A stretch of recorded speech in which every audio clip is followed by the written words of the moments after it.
Hello friends, welcome to AD property. Friends, మన బెంగళూరు హైవేకి కనెక్టెడ్గా ఒక కమర్షియల్ ఓపెన్ ల్యాండ్ అనేది సేల్కి వచ్చిందండి.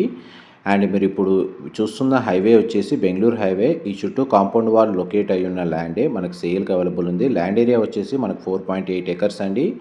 ఫ్రంట్ సైడ్ మనకు కమర్షియల్గా హైవే కనెక్టివిటీ ఉంది. బ్యాక్ సైడ్ కూడా మనకు అప్రోచ్ రోడ్ అనేది అవైలబుల్ ఉందండి. ల్యాండ్ లొకేషన్ వచ్చేసి బీచ్పల్లి దగ్గర, మనకి ఎగ్జాక్ట్ పెబ్బేర్ మండల్ బీచ్పల్లి దగ్గర లొకేట్ అయ్యి ఉంది. కృష్ణా రివర్ ఘాట్ నుంచి ఒక 30 మీటర్స్ వాకబుల్ డిస్టెన్స్లో ల్యాండ్ లొకేట్ అయ్యి ఉంది. ప్రజెంట్ మనకు ప్రాపర్టీకి సంబంధించిన ఓనర్ కాంటాక్ట్ డీటెయిల్స్ వీడియో మీద డిస్ప్లే చేస్తున్నాను. ప్రైస్ పరంగా మనకు 3 CR అనేది కోట్ చేస్తున్నారండి. టోటల్ ల్యాండ్ ఏరియా వచ్చేసి 4.8 ఎకర్స్. చుట్టూ కాంపౌండ్ వాల్ అనేది కన్స్ట్రక్షన్ చేశారు. ల్యాండ్ కండిషన్ కూడా మీకు వీడియోలో క్లియర్గా కవర్ చేస్తున్నాను. మా ప్రాపర్టీ ఇన్ఫర్మేషన్ నచ్చినట్టయితే ఒక లైక్ ద్వారా సపోర్ట్ తెలియజేయండి. రెగ్యులర్ అప్డేట్స్ కోసం ఛానల్ని సబ్స్క్రైబ్ చేసుకోండి. Thank you so much for supporting us.